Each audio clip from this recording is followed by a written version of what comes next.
Hello and welcome to Irish Football Fan TV. We're here with the one and only Gary Spain, myself, Paul Neal, as always, and we're here to do our FAI Cup Final preview between Dundalk and Shamrock Rovers. Two best teams in the country, first and second in the league. How are you feeling ahead of this game? I'm very excited. Yeah, without question, they're the best two teams in the country, and I mean Dundalk are the best team in the country. But Rovers have had a fantastic season. It should be a cracking game.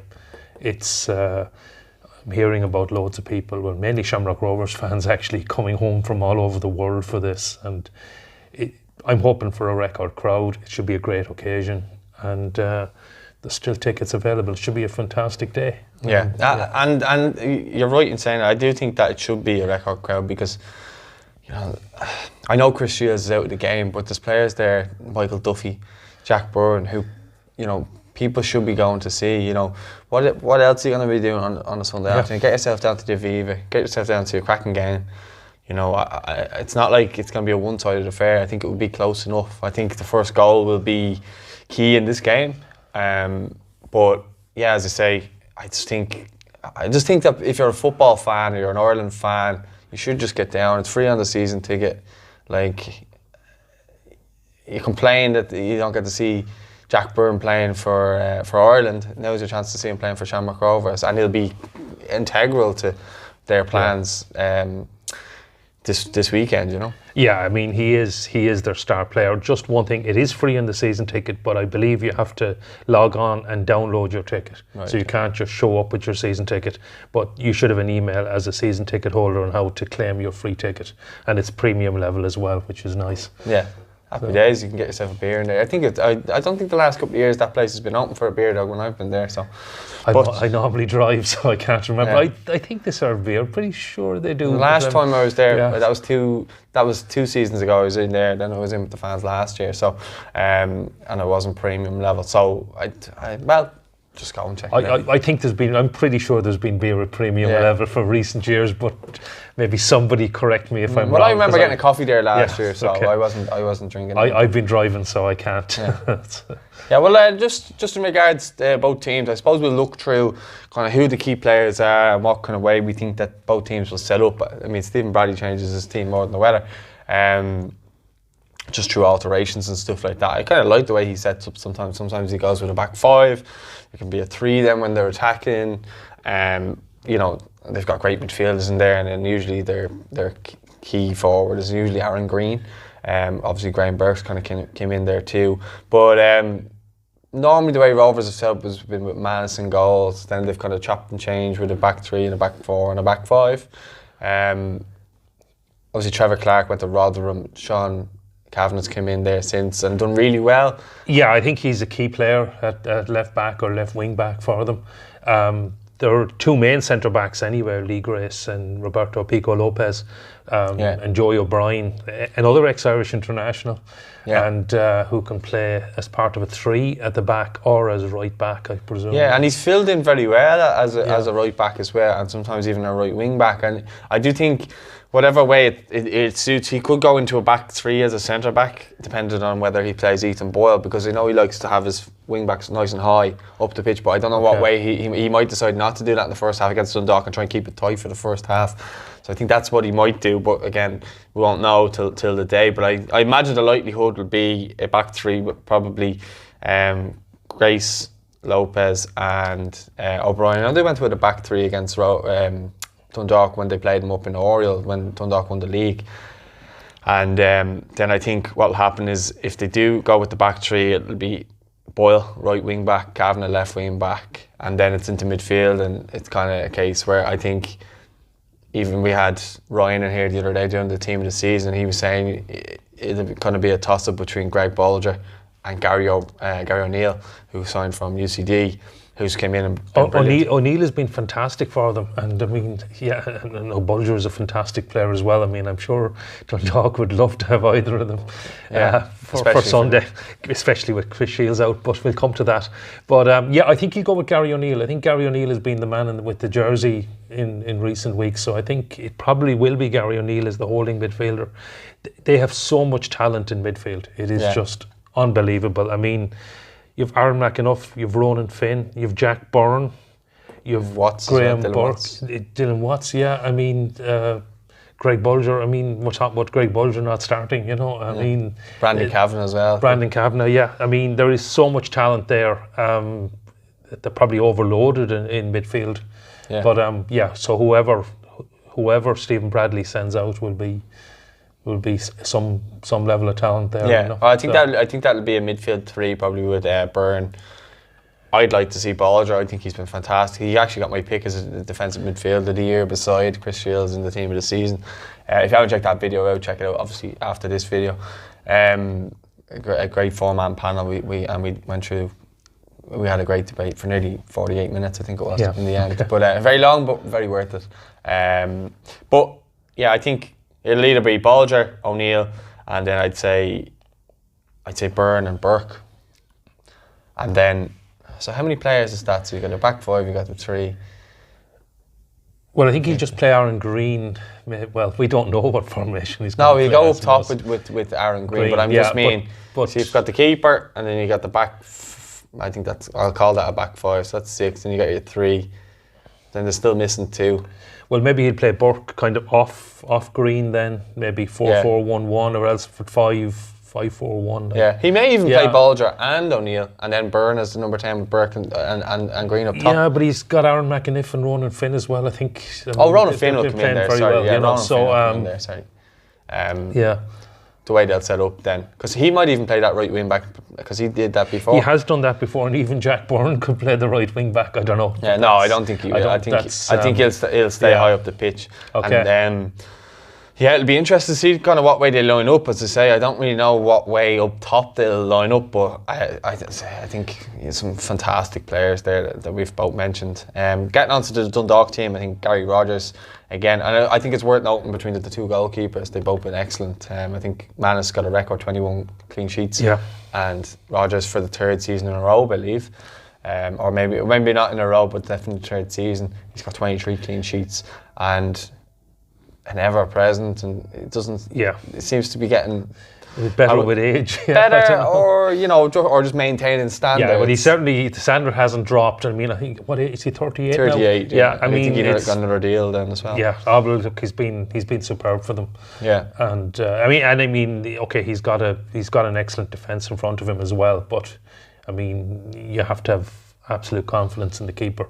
And I mean, the backup, Aaron McCarry, is it former Wolves, and he's quite a decent keeper as well. Yeah. So I think Vinnie Perth as well trusts him too. If we're kind of going then into defence, then what way do you think they'll? And I do think, like, obviously right back and left backs, it's a given. That's Gannon, it's Sean Gannon and Massey. We'll come to them, but I just think defence would be an awkward one, because do you go with the experience of Gartland, or do you go with the the speed? And I suppose I'm not saying Gartland's not a hard man, but I think Cleary's more of a he gets stuck in alongside Hoare, because I think Hoare's nailed on. I think Hoare is nailed on to start. I'm still at a quandary what he's going to do about Chris Shields, because he's the one player I don't think Dundalk have a natural replacement for. I mean, you can lose people like Hoob and Michael Duffy, they're absolutely massive players, but they have players that could replace them. I don't know who's going to replace Chris Shields. I don't know if it's going to be Jordan Flores. I don't know if Sean Murray's in that type of role. Maybe John Mountney, but I'm not sure. And I'm wondering, could Sean Hoare actually move in there? But I've seen Dan McDonald saying that on Twitter, but I don't know. I think you're losing out if you're taking Hoare out of the defence and you're already missing Chris Shields. I just think you're taking away a little bit away from his game. Now he's proven in the past that he can go into other positions and do really well. He won Player of the Month at right back before. So he's pretty versatile. I mean, well, you also have Andy Boyle, who you didn't mention, not to mind Brian Gartland and Daniel Cleary. So Sean Hoare will definitely start. The thing is, I'm not sure who else is going to start. You lose track of so many good players that both teams actually have. So if I did leave out anybody on the list for Shamrock Rovers or Dundalk, I'm sorry. I'm sorry. Gary does as well. It's not true. I mean, there are fantastic squads there. So I mean, it's. I don't think we're going to get the starting lineups right. I'll absolutely say that. So. But you do raise a good point there that Boyle. could come in with Garton because they have that familiarity as well, playing together over the years. Then you have the fact that Cleary, when he's came in, he's done very well. He also won Player of the Month not that long ago. Yeah, no, I think I wouldn't be surprised and to scoring see Cleary goals play, as well. You know, so, and he was scoring goals. So I think that's a toss-up entirely at centre-back. Right-back Sean Gannon's been excellent. He's been excellent for so many years on such a consistent level. He's up there for Player of the Season for the year, and rightly so. He's been amazing. You won't find a better right-back in the league. And we did mention it on the Team of the Season, is that he's in contention now. If he wins the FAI Cup, he's got I suppose, an argument of being the best right back in the League of Ireland of all time. Probably up there with Owen Heary, and I don't know, mate, you always pull some rabbits out of the hat there, so if you pull out someone from maybe further back, but I think he's definitely in the argument and absolutely fantastic player, nailed on at right back. You think back to the FAI Cup final last year, that ball in for Patrick McElhenney. He's a man for a big occasion. He got the crucial goal in Tala as well against Rovers. Great finish. That was a big win, because I mean, I know Rovers haven't beaten Dundalk this season at all, but they were miles the better team that Jack night. Byrne hit the crossbar in that game too. Look, I think Dundalk will definitely feel they would have been very fortunate to escape with a draw that night, and they came away with a 1-0 win, which was a massive night in the title race. But and I'm not doubting Dundalk have been the best team over the season, but that was one that probably Rovers feel that they got away. Sean Gannon is a crucial player, absolutely. And I think Dane Massey, I've touched on it before. I had him as my left back for the season. I think, since the European run kind of came to an end, before that it was Jarvis, Massey. I don't know whether that's because the fixture list was quite, constrained, but I think without doubt he's got to start. I think if Garton's out of the team, I think next in command for captain is Dane Massey. I mean he was injured, I think, a bit at the start of the season. That's why Jarvis played a bit more, but I think it will be Massey tomorrow. And he's played in these occasions before as well. He has the experience there. He's won these finals before. He's there, I don't know, 3 out of the last 4 or is it more? He's definitely been in a lot of finals at the Aviva in recent times, and I think that type of experience is vital. Now, he's maybe coming up against Ronan Finn or Ethan Boyle or whatever. I think he can handle that battle. I think he's handled that battle previously in the past very well. The only difference I will say is that on this pitch now it's a grass pitch, so I think it'll suit Rovers a bit more than the Astro. But in regards to their back four, and their keeper is very, very solid. Whether he goes with a 4-3-3, probably, or could be a 4-5-1. Again, you're kind of looking at the central defensive midfield role, where unfortunately now Chris Shields is suspended. Unfortunately, as a neutral, I say that before. And he's a massive loss to Dundalk. Massive, probably arguably the best player, our best midfielder in the league, I would say. Because personally, I think Michael Duffy is the best player in the league. You look at how he won the league up in Oriel, that goal against Rovers, and I think big man for big moments. And I do think maybe the second best player in the league would be Jack Byrne. I think maybe if the Rovers win the cup now, he could be in that argument. You know what I mean? If he wins the cup for Shamrock Rovers, but I think it's hard for because he's not as advanced as. I think this could be his stage. I mean, look, it's going to be a perfect pitch, a big pitch on Sunday. It's a big crowd, massive occasion. If Rovers are going to win the cup, I think it's set up for Jack Byrne to have a special day. And Michael Duffy, if Dundalk are going to win it, it's the likes of Michael Duffy. I think it's going to be either of those two that are going to have to, rise to the occasion. But I think in midfield, then whatever way they'll set up, then they just trying to get my head around their team, what way they kind of will set up. I think it's very hard to kind of predict, because Benson's there too. You've Benson, you've John Mountney. Is Benson fit for this one though? I thought he picked up a knock there recently. I hope he is fit. I think he's expected to be fit. Yeah, as far as I know, he's. Thought he picked up a knock again there recently, but he's massive as well. And he's played a lot of big games as well. So.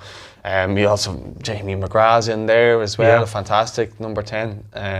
Patrick McElhenney's in there, who can drop into midfield if needs be. There's so much talent there, It's frightening. Yeah, you've Daniel Kelly on the right, as well. Mountney. He can play centre mid as well. And obviously, I think it's kind of impossible for us to kind of predict what way Dundalk are kind of going to go, if it's 4-3-3, 4-5-1 or whatever. But all the players we've mentioned there, any one of them could start. And I think two nailed on players are Michael Duffy on the left and Pat Hoban up top, and I think they're link-ups. I think Pat Hoban's going to be the main striker. That's without question. The thing is that they do have a secret weapon in Georgie Kelly to come off the bench as well. Yeah, he's come off the bench quite a bit, and there's no question. I think Hoban's going to start 100%. Yeah. But what are your thoughts on I suppose Duffy and Hoban together? I think they're a great partnership. Yeah, well, I mean, Duffy's probably someone who can consider himself. I know he switched to the Republic. He's probably a little bit unfortunate not being in the national team squads. When you've looked at the likes of Jack Byrne getting in there, he's probably Graham Burke last year as well. And Graham Burke as well. I mean, there's so many internationals on view on Sunday, or potential internationals. Andy Boyle as well. Yeah, but he's been superb. Duffy's been a superb player on the left for Dundalk. He's a real threat, and arguably the best player in the league. But then, yeah, as you say, the stage is set. The stage is set, and I think Sunday will tell a lot for both clubs. I mean, if Dundalk win, they'll won the. I hate to say the second ever treble, because I mean Rovers fans will jump up and down on this, because the League Cup is only going since the 70s. Rovers have won the lot on a couple of occasions, and Bows have as well. And but I mean, in modern times, when the League Cup has been around, Derry City in 1989 won the treble. It's a fantastic achievement for Jim McLaughlin's side, and they were a brilliant team, and Dundalk have the chance to match that on Sunday.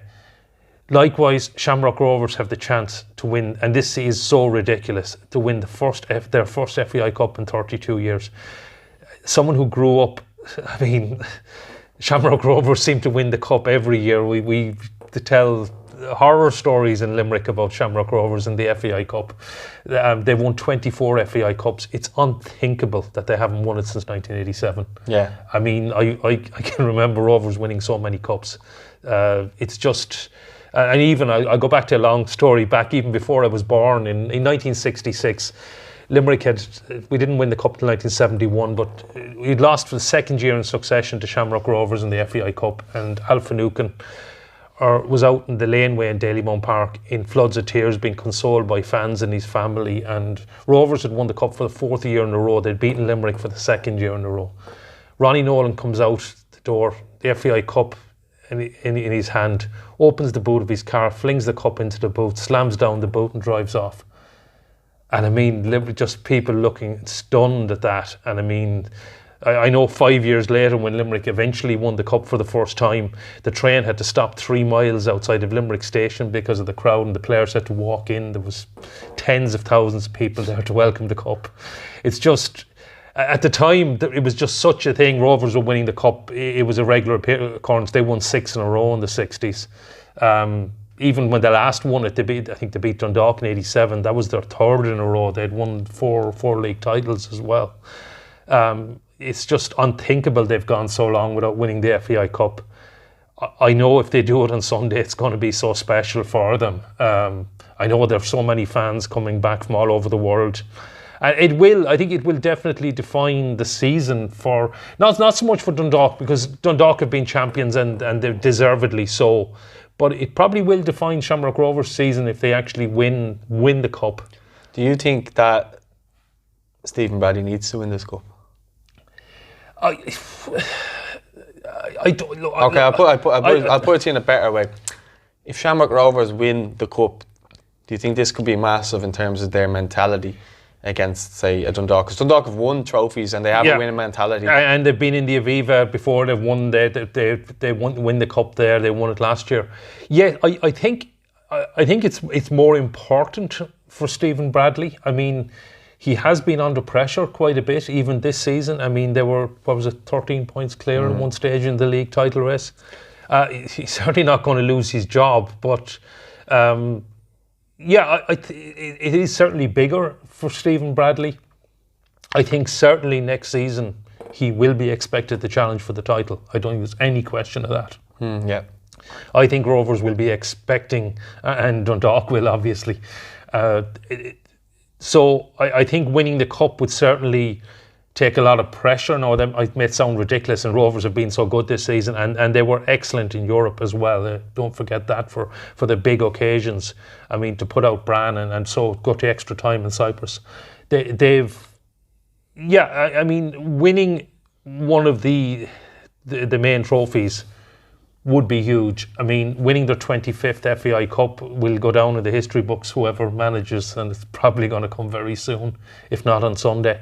That's going to be massive as well. But yeah, it's a good point, because if Dundalk were to win the treble, and I mean, the pressure next season then on Stephen Bradley and Rovers would be pretty intense. Yeah, and I think that's why it sets up for such a good finals, because both teams, I think, well, I wouldn't say have to win, but I think both teams, from their own point of view, are going there thinking, I can win this game. I know Dundalk will obviously be favourites, but I think Shamrock Rovers have more than a slim chance now that Chris Shields is out of the game. I think Dundalk, I probably would have said Dundalk before the game would be nailed on to win it. Excuse me. And now, because I've seen Shields is out, he is that X factor. In terms of what he does for the Dundalk team, is he gets the ball, he carries it, he creates things as well, he breaks up play. Jack Byrne has struggled against him this season. That's why I think that's why it's so crucial. It could let Jack Byrne flourish, is the only thing from a Dundalk point of view. Now, if I'm just going to go for a score draw and then extra time and penalties, I'm playing it kind of safe here, because I don't genuinely. I wouldn't put a bet on the game. I think it could go either way. Yeah, no, I wouldn't put a bet either. I actually did check the bookies' odds, and Dundalk are 6-5, and Rovers are a bit longer than that, around 21-10, or a couple of different odds. But I don't know if they were actually set before the Chris Shields story broke as well. Yeah, I can't call it either. I mean, I certainly wouldn't be surprised if there's extra time and penalties, or at least extra time. I can't see it being won by more than the odd goal, maybe 1-0, 2-1. Should be a fascinating encounter. First goal is key, though, isn't it? First goal is absolutely key. The crowd, I imagine there will be far more fans there for Shamrock Rovers than Dundalk. Yeah. I think they are the biggest club in the country. They have they don't get the crowds every week, but there is a latent Shamrock Rovers support there that really isn't there for any other club. And they seem to be coming out for the cup final. It just seems to be I kind of get the sense in Dundalk that, I mean, this is the 5th year in a row they're in the Aviva. And not to mind the European game there as well. It's not such a big occasion for Dundalk as it is for Shamrock. I know it's the cup final, but it's just so massive for Shamrock Rovers. Now, that can work two ways. Maybe it brings extra added pressure in Dundalk, or most of their players are used to being there. I know Rovers have some players who've played there. Aaron Green, obviously, Ronan Finn. But it's... I don't know. It's really hard to call. It's not one I'd have a bet on. I would expect at least extra time, and I wouldn't be surprised if it went to penalties, and then you're down to Alan Manus and Gary Rogers. You know. Well, I do like about these types of games is you'll have fans from Waterford and Pats and Cork and Derry and so on who will actually come down for the day, which I really like that. Neutrals will come down and just come down to see the two best teams in the country because they're League of Ireland fans. So I think that will add obviously to the crowd as well. But I think there's not much more to kind of go off. I'm probably going to go for I'm hoping for a 2-2 draw, carry into extra time, and then whatever team wins. May the best team win, by the way. Yeah, no, I mean, we're both neutral in this one. Yeah, I don't think it'll be as high scoring as Paul. I hope you're right. I wouldn't be surprised if it was scoreless going into extra time, or maybe 1-1. Yeah. Maybe Jack Byrne to stick a screamer in the top corner in extra time, or Pat Hoopen to nick one. I know actually Pat Hoopen had been such a fantastic goal scorer. Didn't get as many this year. I mean, the Golden Boot was won by Junior out of Derry, but was only one of the smallest. One of the smallest totals we've seen for many years. Well, he has 19 goals in all competitions and 13 assists. So as well as that, he's not just scoring goals, he's assisting. But he has been coming off in games, and Georgie Kelly's been coming on and scoring goals too. So they have that too. You got to take that into consideration going into extra time if it comes to it. But I think that'll be something on the both managers' minds, and I think they will probably set up very defensively, especially the first half, depending on what way it goes. And bookings. Sending off. Hopefully that's not the case. It doesn't ruin the game. Hopefully it's 11v11 for the majority of the game, unless something crazy happens.